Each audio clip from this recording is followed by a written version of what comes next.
Hello, everybody. Welcome to episode number 37 of the Audible Farm podcast. This week, our guest is Alejandro Trevino. He's a bassist and a guitarist.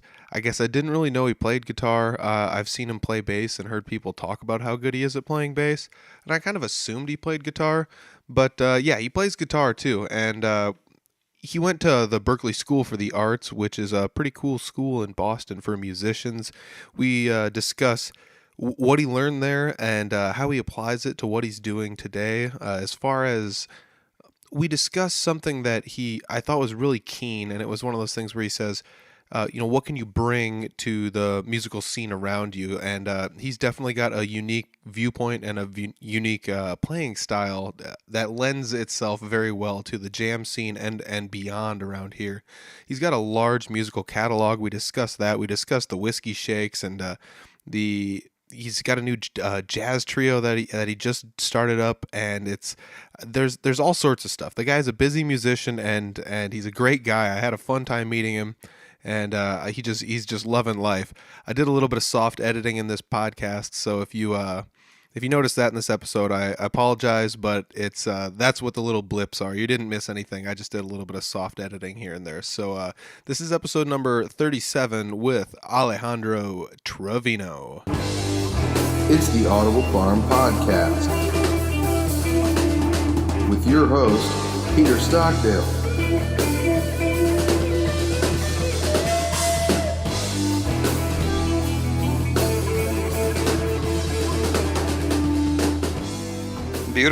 Beautiful. All right, sitting down with Alex Trevino, or Alejandro, is that correct? Alejandro Trevino is the full name, yeah. The full name. Alejandro Amadeo Trevino. We're getting crazy. No way? Yeah. That's cool. How do you get stuck with such a cool name?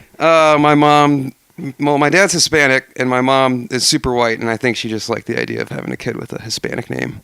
Oh, okay. Okay. It was zesty to her or something. Yeah, I don't know. Well, kudos. My name's got an R in it, and I think that's about as white as it gets. Maybe that is maybe as white as it gets. Because it's when you say that hard R, it's just like Peter. Peter. People are like, what? So yeah.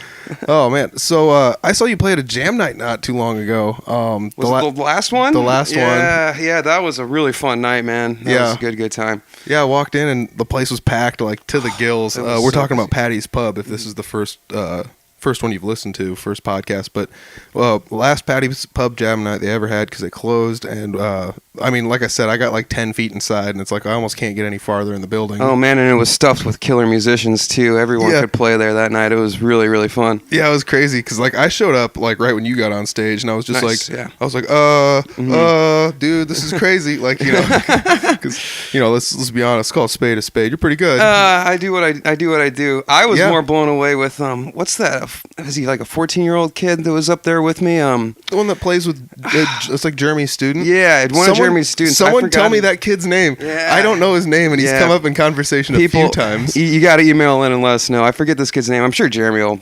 I'll call him or something later. We'll figure that out. Yeah. But that kid I was feeding off of him because he was just slaying. It was great. Yeah, he's so good. Oh, man. It was one of those deals. The first jam night I went to that I played at, I saw him there, and I was just like, all right, a kid's gonna get up here. This is gonna be cool. And he's not just like a kid that gets up there. He can hang with anyone, man. Yeah. And he just has such a modest vibe when he walks up. You would never guess that kind of fire from him. It's awesome. Yeah, it's real fun because he'll just like rip out a solo or something, and everyone's just like, yeah, great crowd response. Yep. No one's, there's not many kids his age ripping like that. It's awesome. It's crazy cool. Mm-hmm. So kudos to the kid for getting out there and doing it too. Yeah, I wasn't even playing at that age, I don't think yet. Yeah. Oh, really? Yeah, I didn't really get going until I was like 16. Yeah, it's about when I started, like 15 or 16. Yeah. I was a late bloomer. I played horns and stuff in school, but yeah. What kind of horns did you play? I started on trombone, and eventually tuba kind of became the main one. That was fun, but I actually enjoyed that. I had a good time playing horns. I had the honor of having Dan Cassidy as my music teacher through most of high school. Cool. So, yeah, that guy, as you know, he plays with Lone Tree Revival.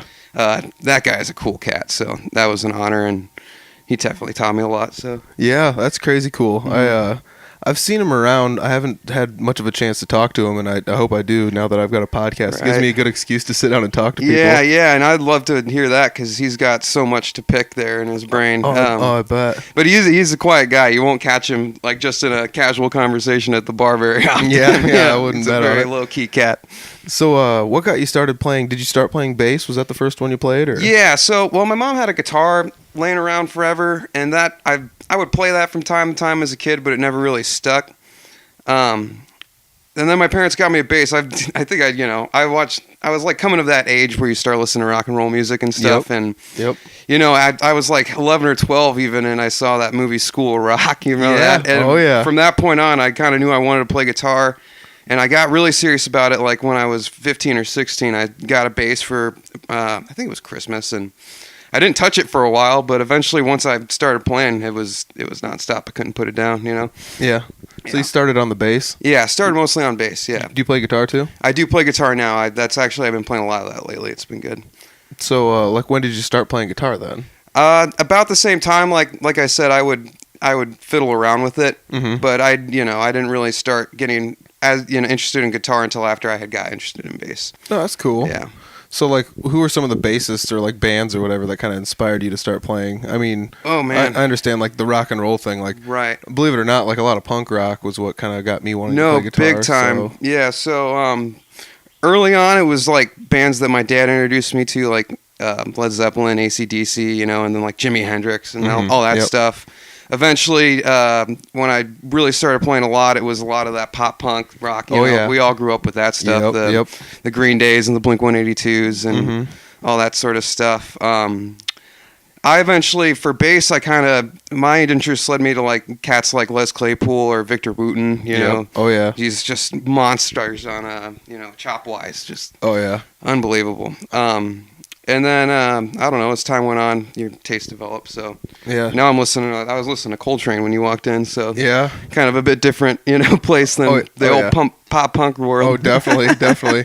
I actually watched this really cool TED Talk with Victor Wooten. It was one of my favorite things I'd seen in a while, as far as somebody, explaining what they feel about music. And he was talking about how music...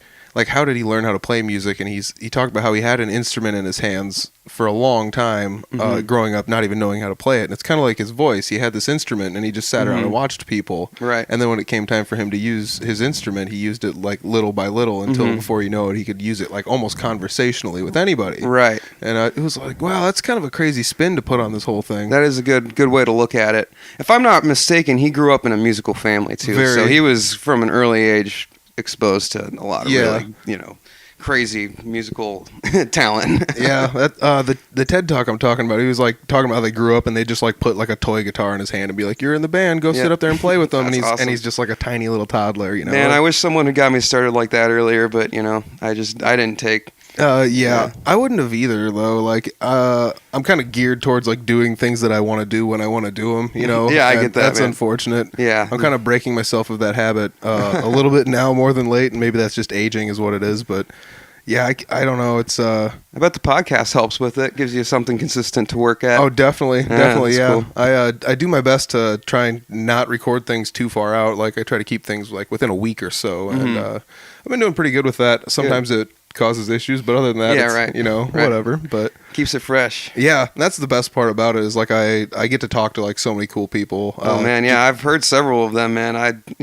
All the cats around here are such killers, dude. Yeah, I could go on forever. I could just start listening to them, and we could do an hour of that. Yeah, no kidding. I almost want to do something like that where I sit down and it's just what was that? My box fell over. It's all right. Oh, okay.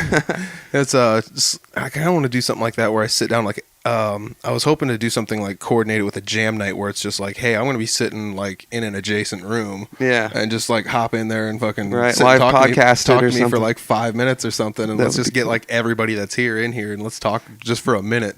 I'm into it, man. That would be really sweet. Have you ever seen the live podcast from the Comedy Store on the election night for this last election? Yeah. A lot of great comics kind of just coming in and out, and they're watching the election as it goes down. It's a really cool couple hour long thing. Yeah, it was the End of the World podcast. I think that's what it's called. Yeah. Some great comedians in there if you're a fan of comedy. Super good. I remember I just remember a lot of Bill Burr just yelling at people and then every now and then Bert Kreischer would laugh so hysterically, like he couldn't hold it together. Yeah, man. It was a really fun podcast. Bert's going to be in Des Moines, I think, in a month or so. Yeah, that'd be a fun one to go check out. It'd be kind of hilarious. It'd be a party, that's for sure.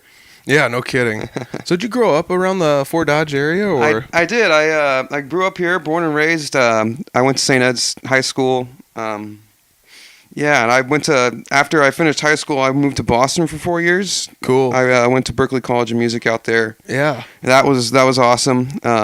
So many talented people out there. It's just unbelievable. Yeah, I bet. Made a lot of lifelong friends all over the world. So that's, very lucky to have gotten that opportunity. And then I did Nashville for a couple years, and now I've been back for the last several years. So that's crazy. Yeah, it's been good. What's your take on the Berklee School of the Arts? Let's hear some of that. Oh man, it's a great school. It's just so diverse, the amount of people and the kinds of people that they get. There's like musicians from all over the world. I think there's several hundred countries represented at the school. Yeah. And everyone can play. Everyone has their unique take on whatever it is that they do. It's definitely the school, as far as like the education goes. I had a lot of great teachers. It's like any other school. There's good teachers. There's bad teachers. Yeah. Classes you enjoy, classes you don't enjoy as much. But overall, man, just being around that level of competition. I don't want to say competition because everyone's in it together, but that level of ability. Yeah, it's like a standard that's set higher than a normal. And you're expected place. You're expected to be able to hang at any given moment. And it's fun. You never know who might show up at a jam. It's always it was awesome. There were so many great experiences. I could go on forever. Yeah. I'm sure we could like list a ton of them off, but there's been a bunch of very like world-renowned musicians that have graduated from Berklee School. Yeah, there's several. They're in the late night bands. You got like the classics like John Mayer. Man, there's a lot of great jazz cats that have been through there. It's just insane. Yeah, I wish I would have Googled a list before I came here just to see what it was. Too. I don't keep up with that kind of thing. Yeah, and it's not like we couldn't. I do know that the most recent commencement ceremony, Justin Timberlake was given an honorary graduate degree or something. Oh, neat. Yeah.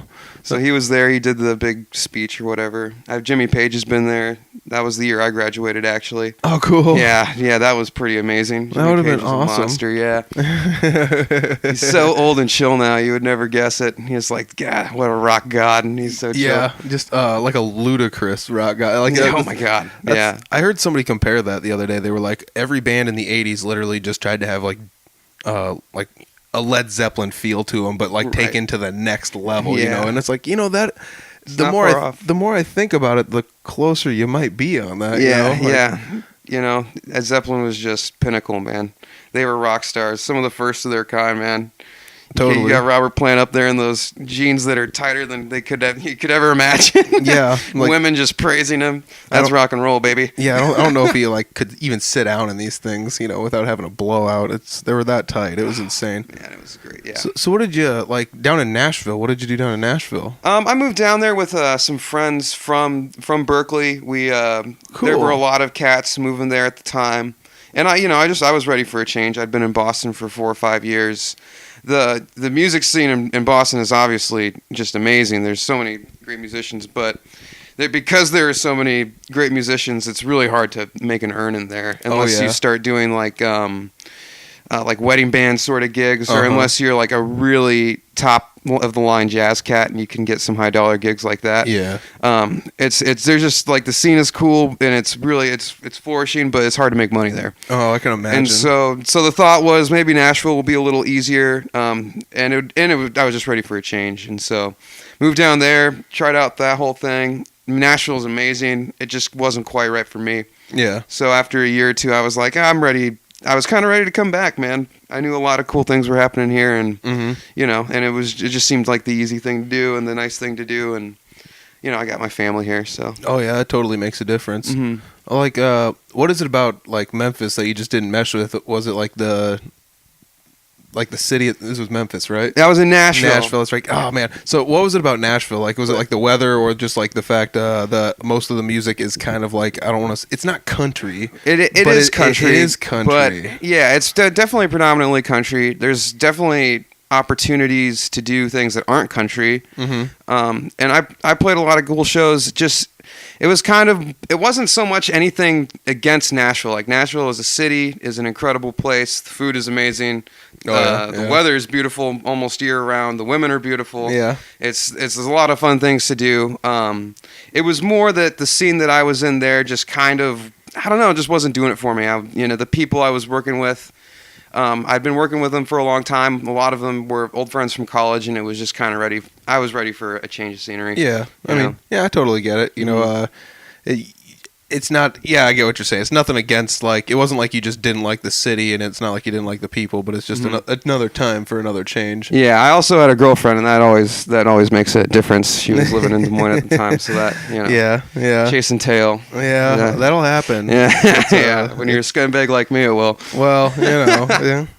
I think that's just the way most men are kind of geared is, like, I heard somebody say that, like, you know why we went to the moon? Because a guy wants to be with a woman. That's literally what happened. Like, some guy was like, I'm going to impress this chick. Can we swear on here? Yeah, go Isn't for it. the concept you like trying to fuck the universe, like sending penis-shaped objects into space? That's hilarious. Same thing with skyscrapers, right? They've they're really literally trying to fuck the sky. Oh my gosh, these guys, man. Oh man, yeah, men are horrible. No, we're great. I'm just kidding. So, yeah. Like, when you come back here, how'd you get started in the music scene, like in the Fort Dodge area? So I had a lot of old friends that were here. I played in punk bands as a high schooler and stuff. With Caleb Ferry, who I saw you recently interviewed as well. Yeah. He's one of my best friends. We go back. Cool. Funny story about Caleb Ferry. The first time I met him, he was wearing a kilt, and he was telling everyone that he had no underwear on underneath, and then he kept threatening to flash us all. And he eventually flashed us. Turned out he had underwear on. He was bullshitting us. But that's Caleb Ferry for you. That's a joke. Yeah, that's a good joke though. Actually, like around your buddies. Just like, he had a mohawk at the time too. Jeez. Yeah, he was hardcore, man. Yeah, I was a little scared of him honestly when I first met him. But no, there's not a more lovable guy than Ferry. Yeah, he's awesome. I had a great time talking to him. That was another good one where it was just like, I'm just sitting down talking to him. We just had a nice conversation. I was like, man, I could just keep this thing rolling if I really wanted to. Oh man, yeah, you could sit there and bullshit with that guy forever. He's a sweetheart. In fact, we do that often. He was over here last night. Oh, we had a few drinks up on the porch with some friends. Ober was here too. Oh, cool. Yeah, it was a nice little hang. Yeah, it's a great scene around here. Who were some of the first, like, when you were originally around Fort Dodge and you were playing in bands? Like, who were you playing with? So I was playing with a couple punk bands. One was they were both actually with Ferry on drums. One was an old high school like pop punk sort of thing, kind of synthy too. It was fun. That was called Lineup. We had some really fun shows back in the day. I remember seeing and playing shows with Brutal Republic with some of those bands. Another band was with Riley Bird and Ferry. Riley's a good old friend of mine, and his brother Alex is also a really talented local musician. Cool. Anyways, so those were a couple of the bands early on, and then when I came back, Brutal was looking for a bass player serendipitously at the time, and it worked out perfect. So I hopped right in there with those guys, and we've been cruising ever since. It's been a couple years now of steady work. Yeah. And now we're gearing up for an album, so I'm really looking forward to that. That'll be cool. Have you ever recorded on an album with a band before? Or? I've recorded a crap ton of records. I'm sure you did with so I mean, out in Boston. Yeah, out in Boston, I was working at one point in 6 different bands regularly. Oh, geez. Yeah, and not to mention picking up random jazz gigs. It was crazy out there, man. So when I say it was hard to make money, I meant it. It was not for a lack of effort. Oh yeah, no kidding. Jeez. Yeah, I was playing in 6 bands there. I've done albums with almost all of them. My favorite one, if you're gonna go check any of them out, would be Vintage Ego. That was one of my favorite projects. Good friend of mine. He's actually from New Zealand. He's a singer-songwriter. He was a drummer originally, but just absolute killer musician. That was a fun band, kind of a blues rock thing. Mm-hmm. And then, in Nashville, I worked with a girl named Frances. I think her stage name she was using was Valentine James, and that was very R&B soul, soul kind of thing. That was really fun. Yeah. I wrote some of those tunes with her, and they came out pretty cool, I think. So look her up, I guess, if we're doing shout-outs for like that. Yeah, go for it if you want. Yeah, you can do whatever you want. No, yeah. Anyways, but since I've been back here, it's been mostly brutal. That's been a lot of the work. In the last year or so, I started a band with a friend in Des Moines. That's been really fun. That's called the Whiskee Shakes. I got a couple stickers here for you if you want them. Cool. Yeah. But we're almost done with an album, so that's really exciting.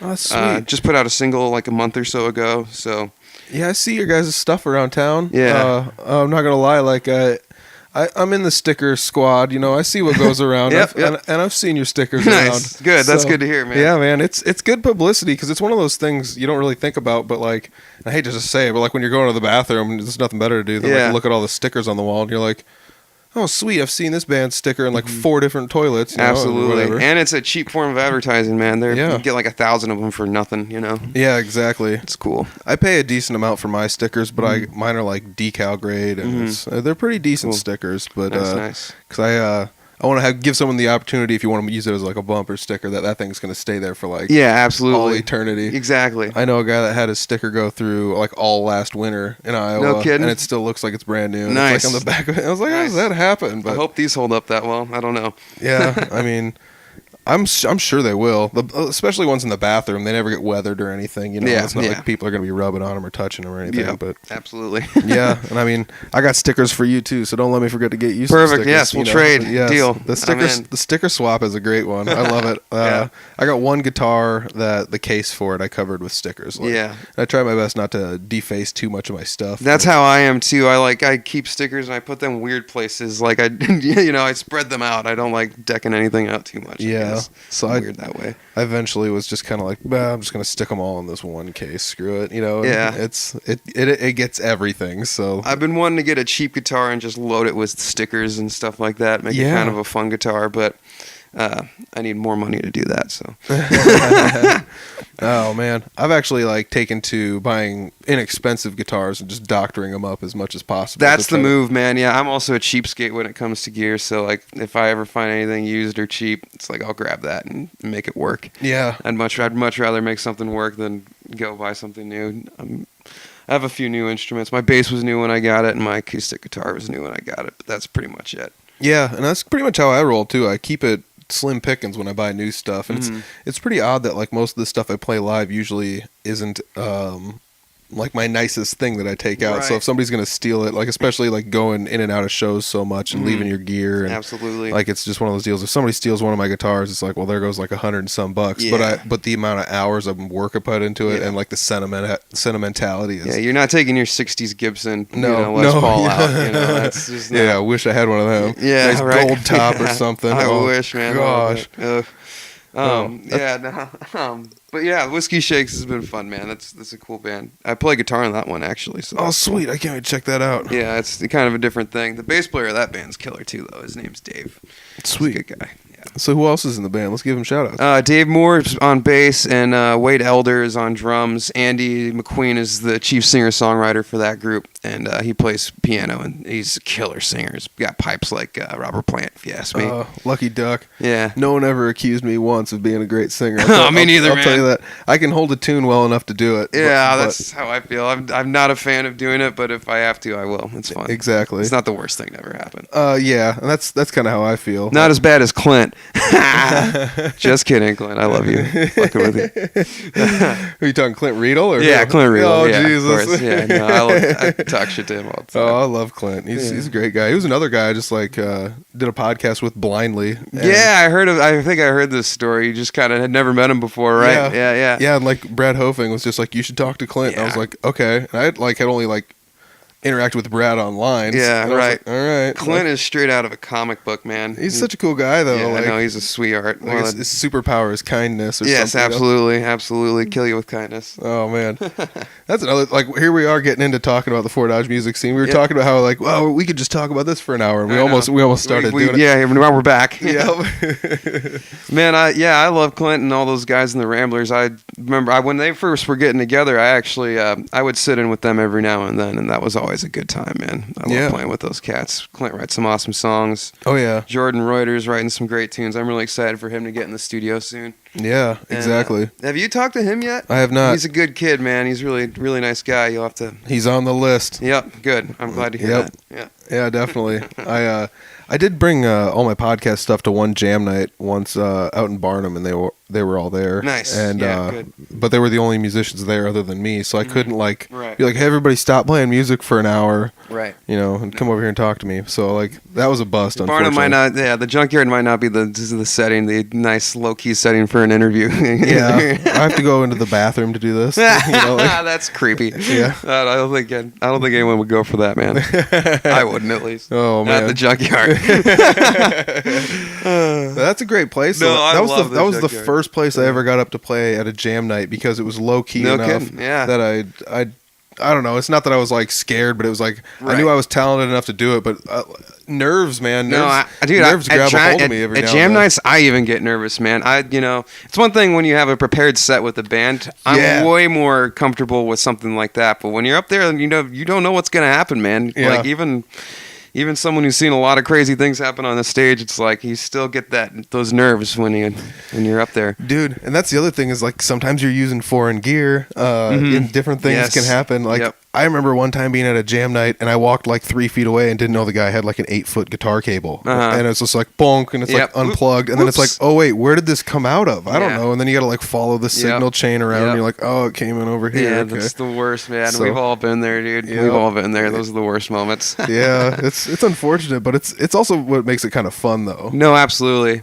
My biggest fear is always that my gear just isn't going to work someday. I'll get there and my amp just won't turn on or something, or the bass, something that I would have no idea how to fix. It's one thing if a battery dies or a string breaks, but it's that's I have nightmares of that kind of thing. That's my biggest fear in life, I think. You know how grotesquely paranoid I was of that? I bought an extra 4x12 and an extra amp to every show for a year and a half. That's heavy, man. I've thought about doing things like that, but I usually go against it because I'm lazy. Yeah. I went one time and I couldn't figure out where in my signal chain because I got a 12 pedal board, and I was well, I can't figure out where all this hum is coming from or whatever. So that's just stuff where it's well, I guess I'm just unplugging and going straight into the amp. You just kick it old school and work it that way. Yeah, I know. I hate it when a pedal board goes out on you too. That's a heart sinker for sure. Yeah. I use a pretty big pedal board with the Whiskey Shakes, and I've had some getting set up before the show, especially shows where there's multiple people on the bill, and you're trying to get up there fast, and they're trying to get off fast, and it's all frantic, and then all of a sudden your guitar's not making noise. You're what's going on? Yeah, it's the worst, man. It's the worst feeling. Yeah, I had that. I played a show recently where I played solo and did a gig. When this gets released, so this will be released 13 days from when we're recording it, which is kind of a ways out. So, yeah, that's cool. So when we're announcing dates, we'll have to remember that. So if you have show dates coming up, we'll announce a few, but we'll have to remember that. Okay, it's time jump. Future cast. Yeah. Otherwise, we're going to sound a little weird, even though we're announcing what's happening. Yeah, I'm not really planning that far ahead. We'll see what happens. I'm sure I got something on the calendar. Yeah, but that's usually what I have to look at the calendar. It's what, that's 2 weeks out? I don't know what's going on. I don't know what's going on. I barely know what I'm doing later today, man. No kidding. Well, that was I don't know. Okay, so let's back it up. So I go to this show recently, and I show up to everything super early because I'm always just I can't be late, and I don't know how early is too early. So it's I'm there an hour and a half early. Right. Which luckily is usually not too early if you need to set up all your own stuff. So I get everything set up. Absolutely. And there's a hum coming out of something, and it's I can't figure out where this is coming from. I use different outlets in different rooms for everything, and it turns out that every outlet I used was on the same circuit. So I took my guitar amp out and put it on an extension cord all the way to a completely far end of the building, and it worked. Oh my! But it was still one of those things where it's I had to throw some rugs over it, and you're happy you went the extra half hour early or whatever exactly. It might be. That's great. That's funny. So it ended up working out really good though. That was one of those fun things where what I would do is I'd play a song, and then if the main riff was either good enough or the same riff as the solo, I would just throw a solo into some song. So I just that's perfect. Just pop it on a loop. And then I have one of those little Ditto loops. That's what I got, man. Yeah, those things are great. The Ditto man. minis. Yeah, that thing does the trick. That's all you need. Yeah, it's really I'll tell you what, that exactly right there was what got me, like a ditto looper pedal, was what got me to be as good as I am today. Great practice tool. Yeah. Absolutely. It's like, I'm just going to load chords on this thing because I know what chords sound good together. And then you have to do your, like, okay, what key is this in practice? And then you're like, well, what if I put a different mode on it? Does it sound good practice? And absolutely, man. And start going through that stuff. And then you start thinking rhythmically, like with adding like textural layers and stuff. You can do some great stuff with, I don't even know how many loops it limits you at. I think you can pretty much endlessly add things to your loop. Yeah. It's insane. It has a time barrier, and I can't remember what the time barrier is. I mean, I'd have to look it up. Like I said, I think it's like a half an hour. If it's not a half an hour, it's got to be like at least. That makes sense. It's got to be at least 10 minutes, maybe. I don't know what it is, but I do know that there are some loopers out there that have many hour time. Yeah, because you can like either load different loops on there or just like record hours and hours like over one loop. Yeah, I have a fetish for shoegaze music. I'm not sure if you're like some of that, like it's a lot of it's kind of out there, but it's fun with that looper to like throw some heavy distortion on and like get a nice loop going, and then like you start adding layers, and all of a sudden there's like a cacophony of noise. That's fun. Every now and then you crank it up, feel like blowing your hair back a little bit. Oh yeah. I got into doing that kind of stuff too, like in the basement, because it's kind of like I just wanted like a pedal of every flavor. So it's like, you got something to do like a pitch shifting, and then you got a delay, you got a reverb, and you just have like one of each, and then you start turning the knobs on them, and then you throw them through the looper and see what they sound. And it's kind of fun to get the different flavors out of everything. You can get some really cool colors happening. When I'm doing stuff like that, I think of it almost more as painting. You're just really trying to get some sort of textural color happening, and like throw different colors on and see what happens. It's cool. It's fun. It's like throwing paint on a canvas. Yeah, I mean, like I just laid down like some simple chords on an acoustic guitar and looped them together, and then I just set it down. I switched to an electric. And then you just switch the signal to an electric coming in. If I'm feeling crazy, sometimes I'll switch to a bass too, and then with a little bass line. That's fun. And that, like, I had a whammy with like an octave jump on it, so I could go an octave down if I wanted to and add bass to it. I've been wanting to get one of those, but like I said, I'm lazy and cheap. So I actually bought a broken whammy DT online. Nice. The person said that the pedal, none of the clicks would engage anymore. So I take it apart when I get it home. I think I bought it for like $40. Yeah. I take it home, and the switches were broken, was it? Yeah. So I call up Digitech, and I'm like, hey, can you send me some switches for this? And they're like, it's gonna be like $1.47. Yeah. And I'm like, okay, bring it on. Word, man. Yeah. That's great. That was the first thing I ever soldered. Nice. And I fixed it. Nice. Good for you, man. Yeah. That's awesome. It's like one of those deals where I was like, I gotta practice on something. Yeah, you gotta have it, dude. That's awesome. And I mean, I've had it ever since. I always it comes out of nowhere usually when I use it, and I was doing a little bit of whammy, going up an octave. Right. Giving it the old like Tom Morello / Buckethead-ish kind of feel. Absolutely, man. And I was doing some of that, and then every now and then somebody would like turn around and be like, what was that? What's going on over here? Yeah. Especially if you do it nice and slow with a nice sweep. It's just like, man, you almost can get like that pedal steel thing happening. Yep. I love that, dude. Yep.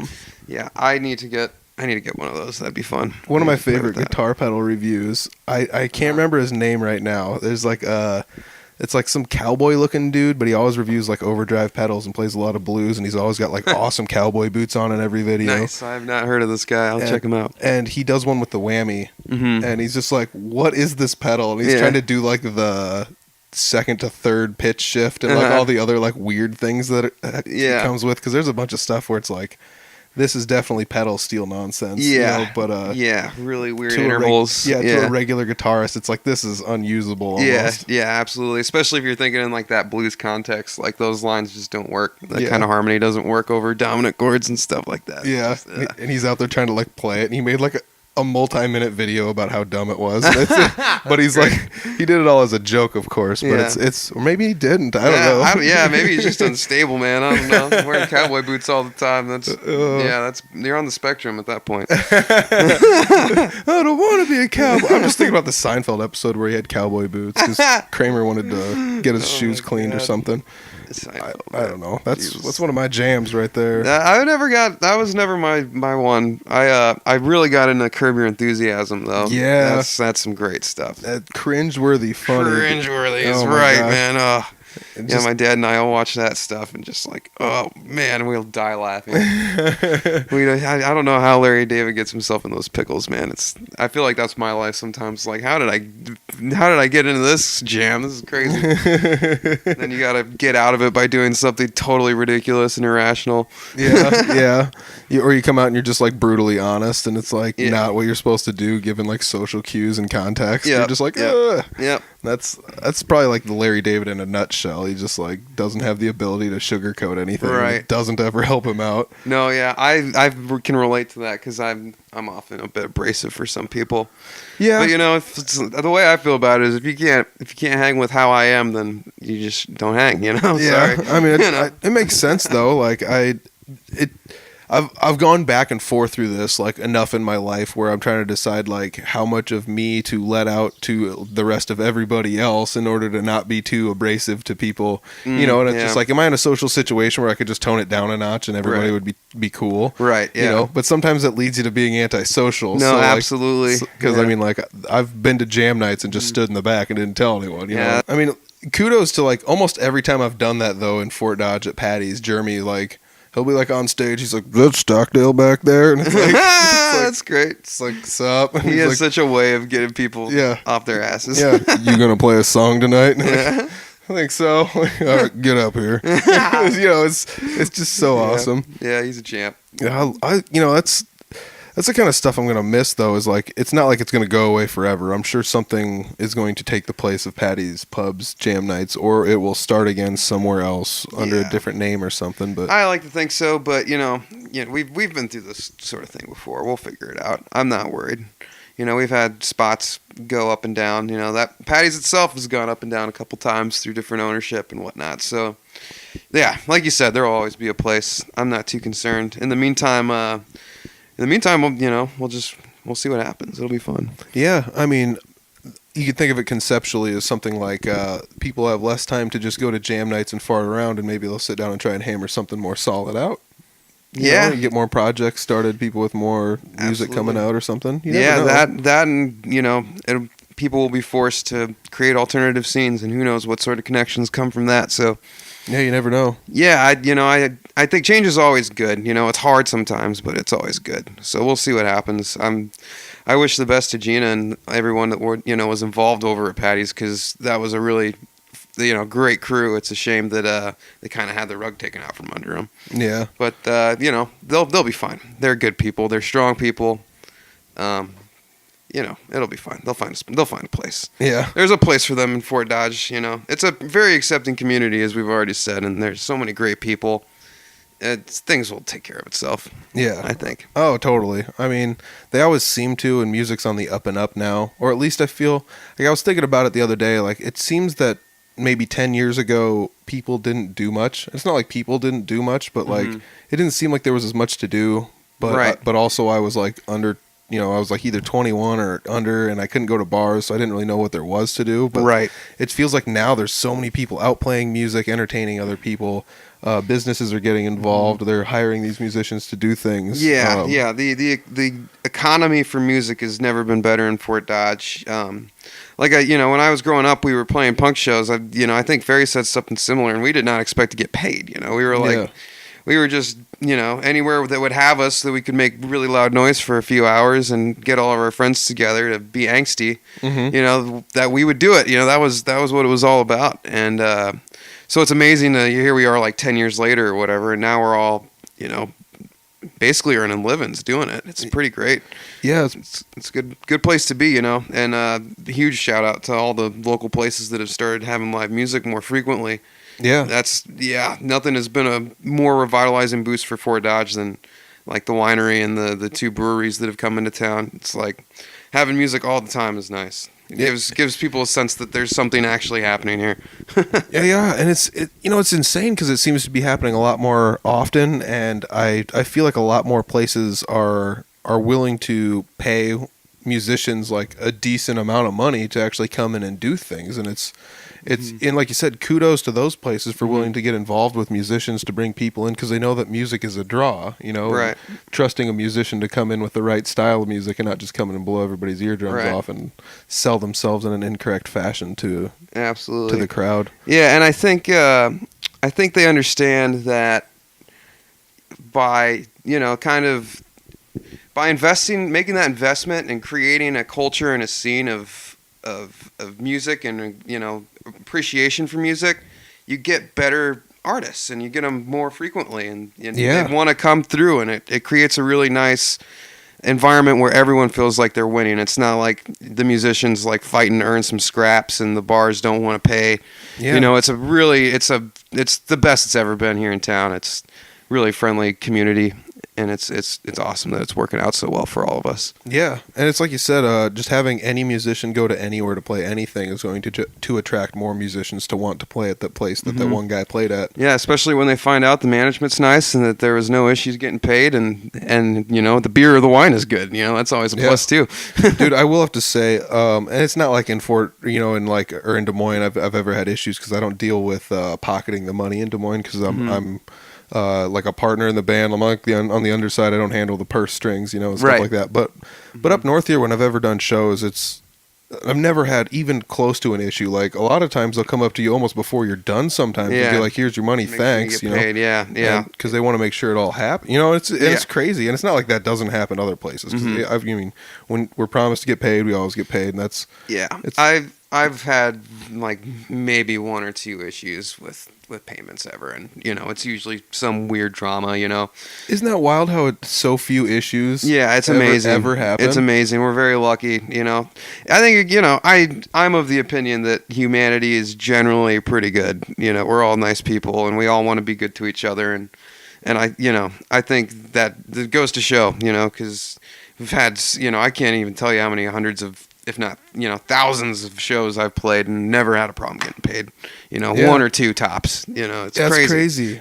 It's really lucky. Yeah.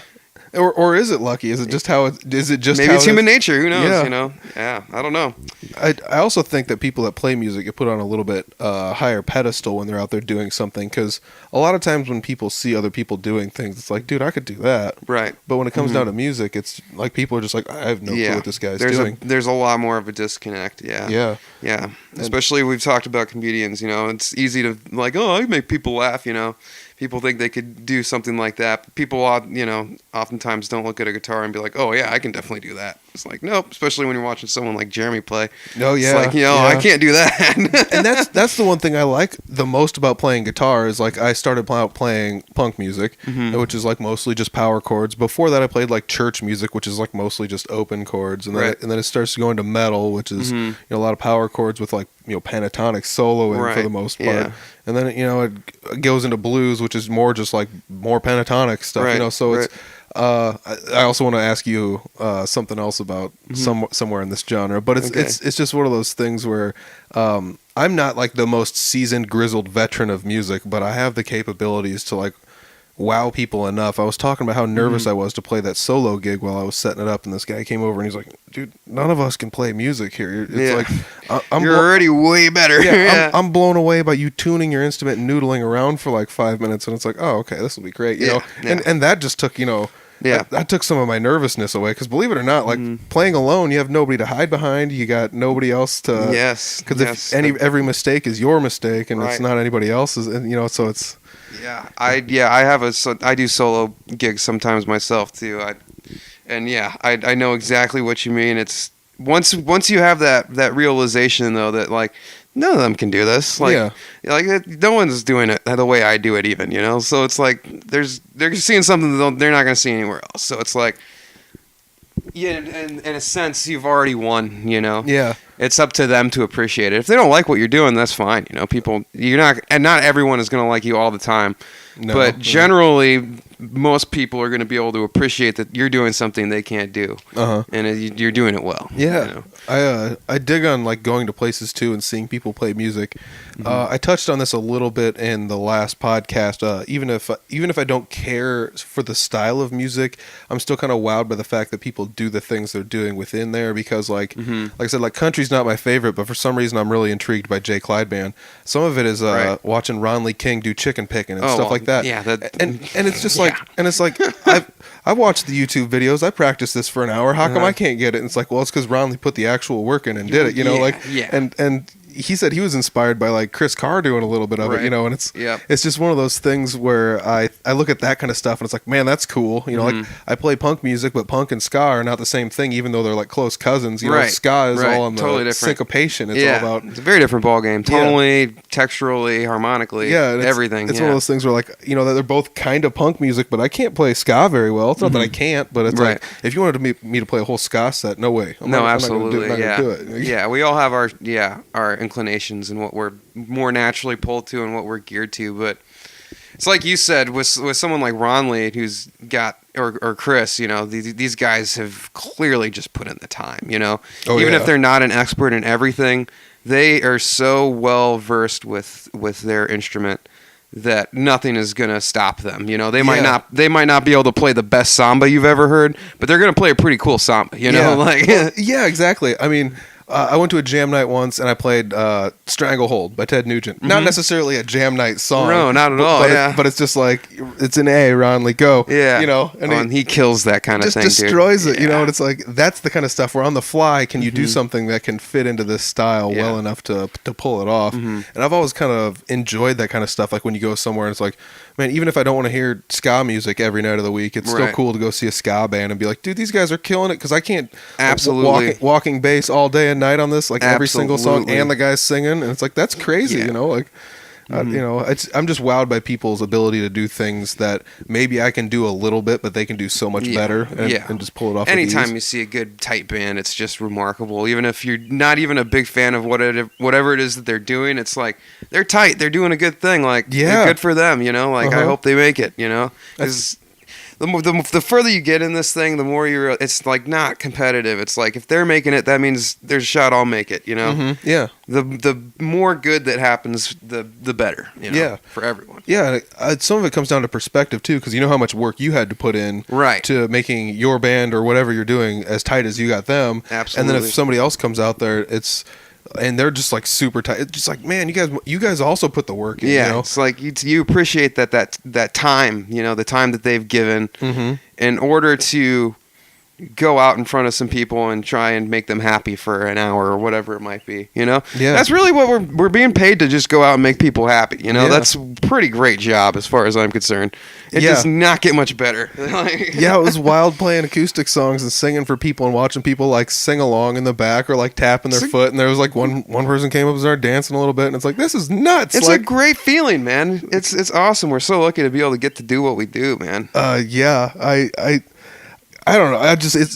It's blessing, and it's one of those things that just makes you look at your own life with a little bit of humility. Like, I can't believe I'm able to provide this to somebody else. You know, this sort of enjoyment. Well, and it's rewarding because you also know that you worked to do it. You know, it's not. You know, so many people think, oh yeah, you play guitar for a living. Like, that's cool. I bet that's super easy. And it's like, well, in some ways, yeah, it is. But I also had to practice for hours upon hours to be able to be here where I'm at now. You know, so it's a huge time investment. Yeah. How many hours of unpaid time did you invest before you finally got to have a paycheck? Yeah, thousands of hours of playing bass and guitar. I don't get paid the bukuest bucks, and a lot of times I've been told even by promoters that me as a solo act or sitting on the side, I undersell myself to people when I try and sell myself to gigs, and that's usually why they don't choose me. Right. So I don't charge as much as I should, but even then, so it's like, I know how much some other people are charging then based on how little I charge, and it's like, dude, people have got to be putting in some serious hours, and they are. Yeah, like, they are. Like, yeah. I know how many hours I put in just to play a handful of shows that are aside from my like Unity and Three Finger Betty shows, and that's a lot of hours just to put in just to play like one show, two shows here or there. People also don't think about the time commitment of actually getting gear loaded up and, you know, getting to the place and travel time. You know, a lot of us play out of town frequently, you know. I'm back and forth between here and Des Moines all the time doing gigs, so it's like, that time adds up, man, and you're not yeah. getting paid for that. You're not technically on the clock for that. So it's like, so you might get booked for 3 hours, but in reality, if you're traveling, you might be doing 5 hours, 6 hours of work. Exactly. In reality, so. Yeah, people don't think about that. There's a lot of angles to this whole thing, but yeah, man, I'm no stranger to the Des Moines drive. I'll tell you that much. Right.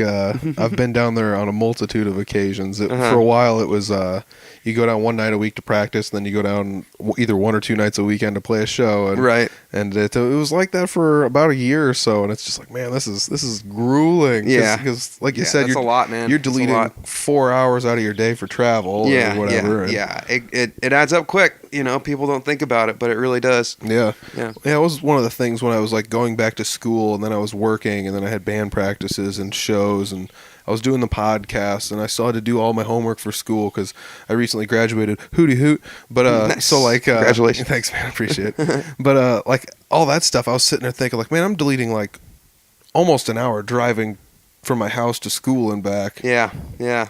And then like that's something else I didn't even like really account for because it was like every day. Yeah, I feel like I should months. have the time to do this, but I don't know where all the time is going. It's like Absolutely, because you only have 23 hours in the day. Everyone else has 24. Yeah, that's that's why I'd like work out. I feel like if I go on a run, I get 3 extra hours out of my day. It's worth the hour to run. Because I get 3 bonus hours because I've got my energy levels are better. You get like mentally what you would get out of the hours. Right, more. Exactly, and it's like, and it gives you a sense of work ethic. And if you want to be, if you want to be a successful musician, especially, we're not lazy. It's like a lot of people think musicians are lazy. It's like no, like we're hustling multiple projects all the time. It's impossible, and trying to practice and keep up with what we like to do, and still have lives, and. It's hard, but it's it's worth it if you like doing it. Dude, I was listening to somebody talk recently at a show. Man, if I could think about who it was. Hey, can I use the bathroom quick? Yeah. Can we pause this thing? Yeah, I can pause it. I can pause it. Sorry, man, I'm about to explode here. I drank my coffee too fast. No, that's cool. All right, so we were talking about like the work ethic of musicians, how much time they got to put in, and I was at a show. I wish I could remember who was talking about it, but they were talking about how there's so much time that people put into playing music that people don't talk about, and like one of those things was research and development. So we were talking about pedals, like how many pedals have you bought and then sold one of, or bought another one, or like traded with somebody else that had like they also have a reverb, but it's different, so you want to try theirs out to see what it's like. Right. Like how much of that did you do? Oh man, so I probably have about between half a dozen and a dozen myself.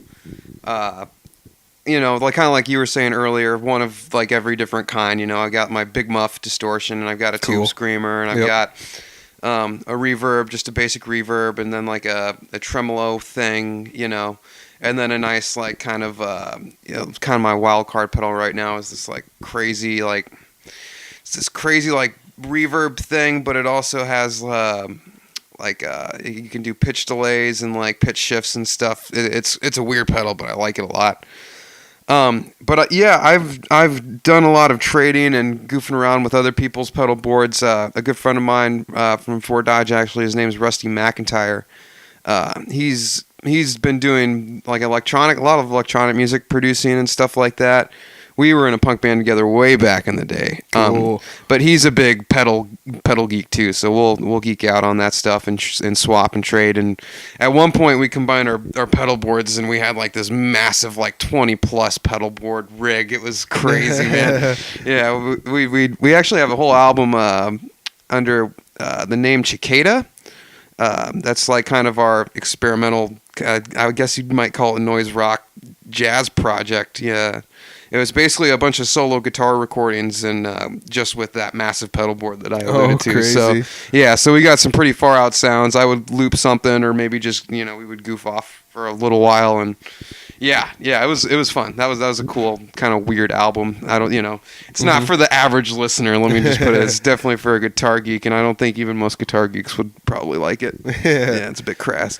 Yeah, and some of the other time that we were talking about, I was overhearing these guys talking about this, and they were talking about the amount of time musicians spend going to other shows to see what else is out there. Big time. Either Yeah. to like compare themselves to, or it's like you were talking about, like when you were in Boston at Berklee, like everyone was around you always, so you always knew where your level should be at to at least be around everybody else's level. Right. And it's hard to be a musician in a scene anywhere without looking around and seeing how do I measure up to these people. Right. And it's not that you're measuring yourself compared to these other people, but you kind of got to gauge the scenery and see what's absolutely. out there. Like, well, how do I contribute here? You know, Exactly. because you don't want to just be another, you know, blues guitarist in a city of blues guitarists, especially when, you know, like in a place like Fort Dodge where you got, you know, cats like Jeremy and Ron Lee and Chris Carr. You know, it's like, okay, so I see that. Like, but I want to play guitar. Like, how do I contribute to this? Like, what? And then also, what are my personal inclinations? Like, what kind of music do I like? Like I come at guitar from a much more jazz kind of mindset than a lot of the cats around here probably. I'm thinking about it like, you know, I'm thinking of guys like Jim Hall and, you know, Julian Lage more recently, or you know, cats like that. And then like piano players, like I'm thinking about like McCoy Tyner, Herbie Hancock, and stuff like that. And that's kind of where my sense of guitar and harmony comes from, more than, you know, playing blues licks. So it's like, that was, you know, that's my personal choice. You know, one example of a personal choice I've made to separate myself from, you know, the other guitar players in town, you know? Yeah, it makes sense, man. And that's what made, you know, being a musician is making those choices. Like, what do I like? What can I add? You know, and what can I do? And how do I compliment people? So that actually kind of covers, like earlier I had alluded to when I was talking about genres of music and how I got through the genres to explain kind of how I play the guitar. And you just kind of did exactly like almost as my question asked, but like how did you start getting into jazz music to be like, I'm going to learn jazz? And then like what is the first step you take? Right. Okay. Well, I started playing jazz back in high school, if you want to call high school jazz bands jazz, because they're pretty rudimentary in the sense of like you have a set arrangement, you know, that a big band is playing, and maybe there's a couple little solo sections within that piece, but, you know, it's not like jazz is like most people think of jazz, like 3 or 4 guys like playing a tune on a really deep level and really stretching the boundaries of what it is, you know. So I guess I started playing it in high school with bass in the jazz band, and then I got more interested in a lot of the deeper jazz. I guess I don't want to say deeper, but like the quartets, the trios, the small group jazz. And then when I went to college, that was put on the accelerator. That's Berklee's thing. It was originally a jazz institute, and the teachers, cool. The teachers there are all very geared towards being able to play jazz and everything that comes with it. And so like I had a professor at Berklee who every lesson he'd throw a new piece of music in front of me, expect me to read it, and then be able to improvise over it.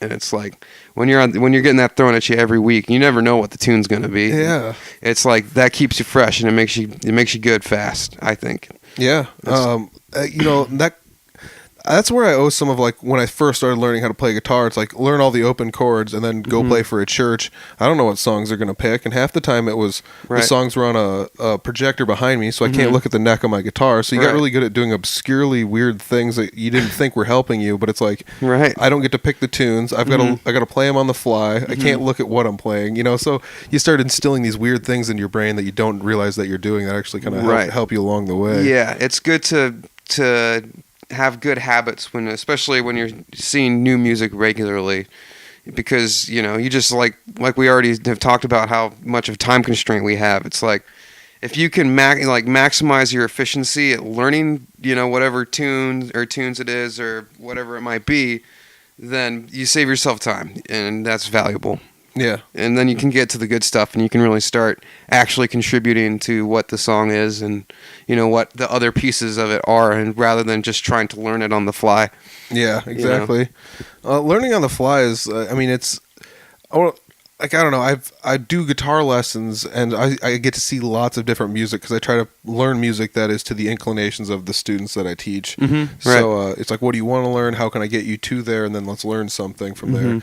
And so I try to do a lot of that, and I pick out all this like different music for people. I let them pick music out. Like, give me 10 songs. I'll see if I can pick a few of them that are within your skill level, and we can try and figure these out. And, Right. And so I get to see a lot of different kinds of music come across in front of me that isn't something that I get to sit down and play all the time due to some of my time constraints. And that's where like being able to read stuff on the fly actually kind of helps out, because it's just like, well, this is how it goes, and I can see this is how it goes. Absolutely. And if you've heard the song, then you're pretty much halfway there. Yeah, exactly. That's big. Ear training was a big part of the Berklee curriculum as well. So like being able to hear a tune and know the chord progression without even, thinking about it. Like that's really nice.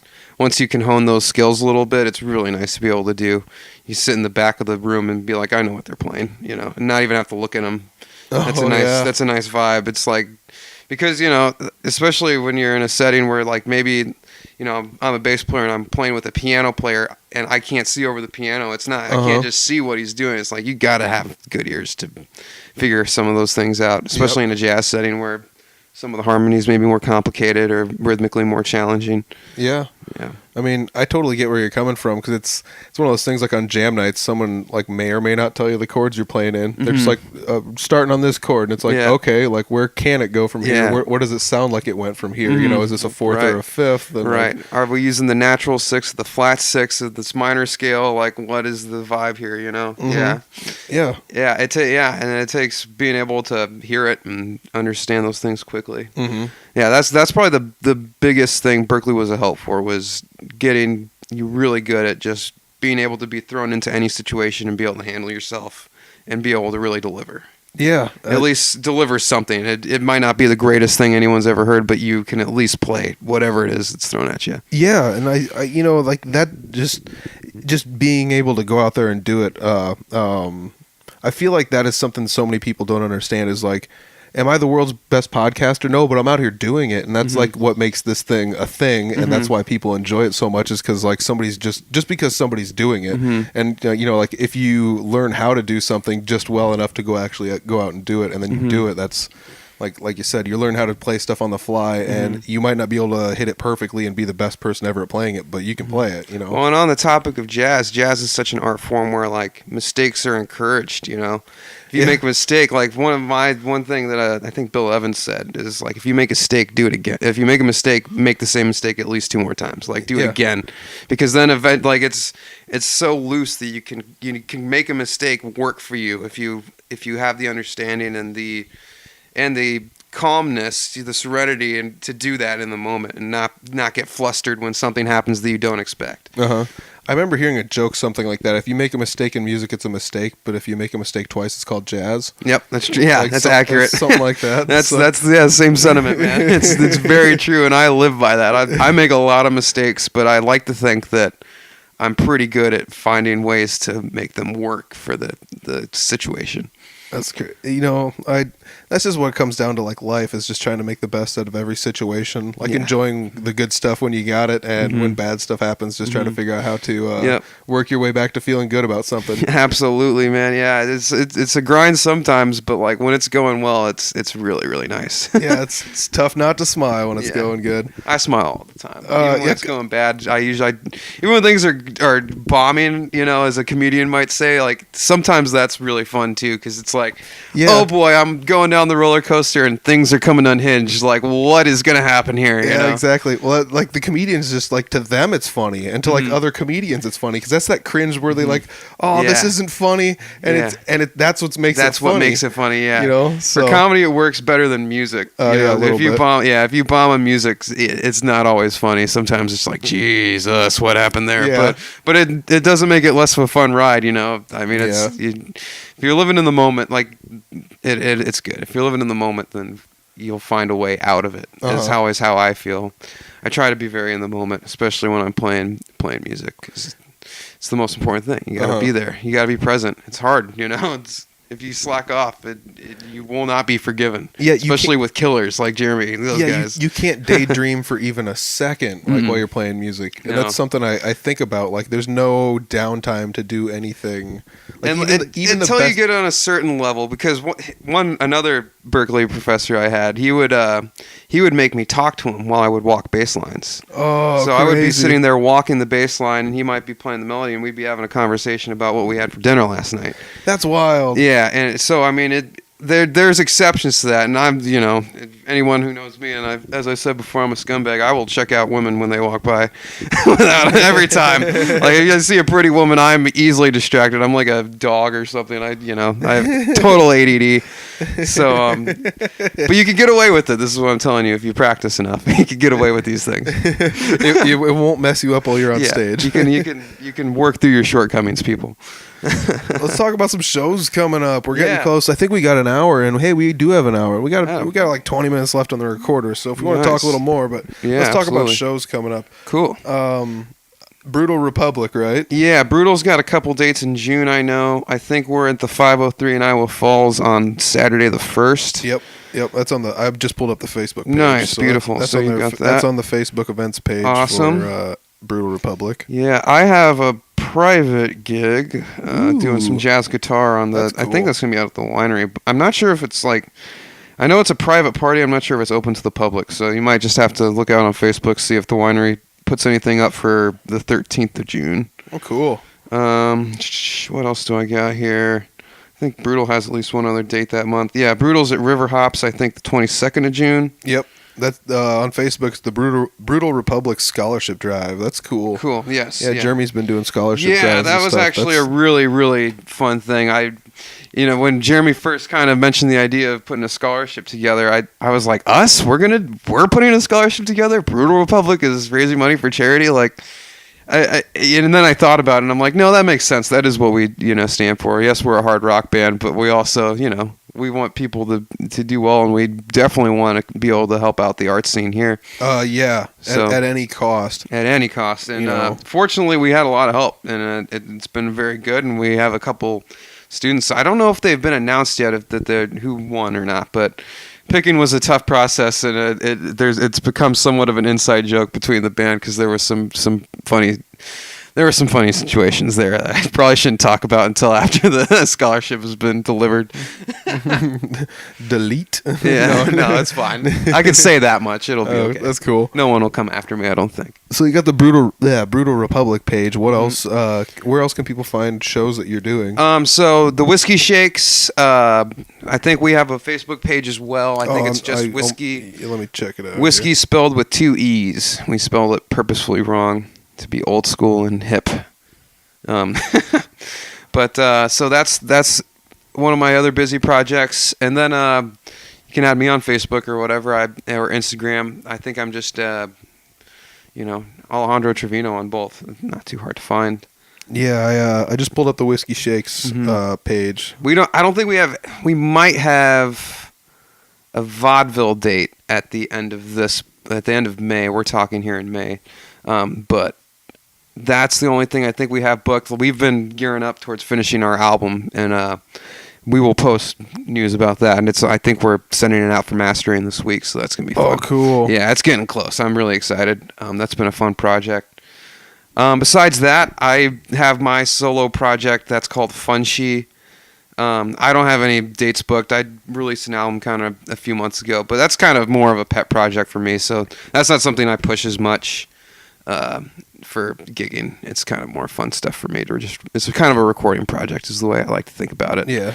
It's not like I'm opposed to doing shows, but I kind of like keeping it, low key for the most part. Yeah, I get it. Mm-hmm. And then I've been playing, I'm trying to get more jazz gigs going. I've been shedding my guitar chops on jazz. So that's cool. Yeah. Hoping to start booking that more often, especially in Des Moines. There's a few places I need to reach out to, but I will keep you all posted for sure. That's cool. Yeah.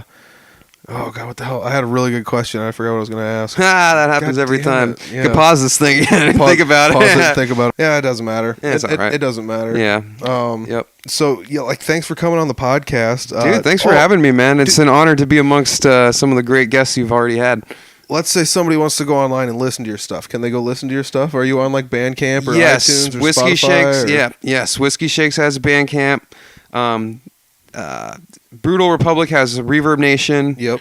And then my Funshi project is on Bandcamp. I'm going to have jazz recordings soon. I play with a trio here called Gabriel Alves' trio. He's a keyboard player in town. Hopefully we'll have recordings soon. I'm going to try and get all the jazz stuff up on a page here in the next couple weeks. And then besides that, I think that's the most of it. I think we did good. That's got to be pretty time consuming. Like, oh yeah, I don't get any rest, man. I between all the partying and all the music, it's like I don't get any sleep, man. It's crazy. But that's how I like it. I'm someone who would rather be, I'll sleep when I'm dead. Yeah, I totally get you, man. Yeah. They're close to finals week and like the last semester of school, I was redlining it for a while, just like I going bet. everywhere all the time. I remember that hustle, dude. Trying to like drive around and find people to podcast with. Although, And just, I was the worst, dude. I never studied. I think the only tests that I studied for were my big classical music history tests. oh yeah, We had like it was a required class to go over all the classical music world kind of thing. Mhm. It was like a 2-semester thing, and hour-long lectures every week in the morning, so always hungover and hurting. So that class was brutal, and that was probably the only one I studied for. But it was actually a good class. I got to learn about. Now I'm a big classical music connoisseur. I've got a bunch of records, so that's cool. That's and cool, I actually man. kind of know who they are. So Yeah. it's nice. I took like a rudimentary, like community college level type of class, like a 101 level of Right. that class. Yeah. And it was wild to be like, oh yeah, totally. Like this is okay, Chopin. I could pick out Chopin if It's I had nice to be able to tell the difference between Chopin and Beethoven, Yeah, and then like hear something and be like, oh, I can kind of tell. Like I can take an educated guess that this is a Beethoven concerto. Oh, It's that's nice wild. to have that in the back of your head. That's good stuff. Like while I was immersed in it more, I could do it better. Mm-hmm. Now I cannot. But I remember hanging around with some people that could do that really well. And it was Yeah. just like, oh, this is nuts. How can you tell? Like, to me, this is like it's. I almost want to go back to Seinfeld. This is almost like the Bugs Bunny song, where Right. like Bugs Bunny used to sing like to classical music. He'd like sing words to it like they were words or something. That's hilarious, man. Oh, Good but stuff. oh man. Well, thanks again for coming on the podcast. You'll have to send me a link to your Funshi project that you got. Yes, I will. And Yes, I will. I'll put it in the description section below, along with Brutal Republic. Did you have another one? Whiskey Shakes. Whiskey Shakes was the other one. and then So I'm playing with Gabriel Alves's trio. That's jazz. Is there any is there a Facebook page for that and stuff? I don't think he actually has a page. I've been meaning to sit down with him and get serious about this because that kid can play so well. It's a shame that we're not gigging more. I think so. Dude, I've heard nothing but good things about it. Oh, so. dude, he's an absolute killer. So if you're, this show's going to be past by the time the podcasts come out, but you should come to River Hops on Saturday if you don't wind up leaving town for the weekend. Oh, dude, It's yeah. going to be a hip show. Gabriel's so fun to play with. That's cool, man. Yeah. I can't wait. I'll try my best. We'll see what all right. happens. No promises. But thanks again for coming on the podcast. We'll Absolutely, get this friend. thing released, and I can't wait to talk to you again sometime soon. Sounds good. We'll do it again soon. All right, peace. Cheers. Huge shout out to the guest Alejandro Trevino for stopping by this week on the podcast. I had a great time sitting down and talking with him. He's really positive. You could tell in the conversation that he just likes to laugh and have a good time doing everything that he's doing. And that's one of the things I love about him. He's just a genuine person, and most people really are genuine people once you get to know them, which is kind of the crazy thing. You just sit down and have one of these hour-long conversations that I'm having with somebody, and you get to know that most people are actually pretty cool people. So shout out to Alejandro Trevino for being real cool with me and sitting down. And I'll tell you what, on the way out the door after the podcast, he was like, you got to listen to some Al Di Meola. And I listened to it, and it's right up my alley. So anybody out there wants to, put a smile on your face for a while, listen to some Al Di Meola. Maybe I'll drop a link down below or something. But it's some delicious, maybe like jazz and flamenco-ish or like Caribbean-style music. I don't know exactly what to call it, but it's cool. So check that out. That's courtesy of Alejandro Trevino and his huge catalog of music. He's got a bunch of funky music he listens to. Hey Alejandro, if you're listening, send me another link to something cool, and I'll check that out next. Haha. All right. While we're out here on cyberspace and stuff, check out audiblefarm.com. It's ever changing. You know what? I recently finally it was within the last week. The podcast got accepted to be on iHeartRadio. So woody woo. It's on iHeartRadio right now. You can find a link at audiblefarm.com, as well as a link as just about anywhere you can listen to this podcast. All the social media, including Facebook, Twitter, and Instagram. If you're old school and you want to go at Audible Farm for all those, that's where we are. You can tag us and stuff and give us the thumbs ups and pokes. And while you're also on the internet, go to the YouTube channel. Give us a subscribe. We're getting close to 100. on YouTube, which is pretty wild actually, for just being a podcast. And there's music on there. I've got some videos of bands that I've recorded live, and some other stuff. I hydro dipped a guitar and I put that video on there. Send us an email if you want to get in touch with us. I'll do my best. I will do my best to get in touch with you. It's busy person. Everybody's busy. I get it. But thank you everybody for tuning in wherever you are, because I know you're busy, and all of our guests are also very busy people. We always have to find a very, very chiseled out specific time to meet up, and we always, when we meet up and it works out great. So thank you to the guests, and thank you to you guys for listening, and also thanks to the Iowa Podcast Network, doing a lot of work behind the scenes for Audible Farm, especially at www.audiblefarm.com. I really appreciate it. So hats off to Iowa Podcast Network for all the work they're doing for us. I want to say thanks again to Alejandro Trevino for being on the podcast. I want to say thanks once again to you guys for listening. And I want to say there's going to be another bomb episode next week. So it's going to be great. Cheers. Peace.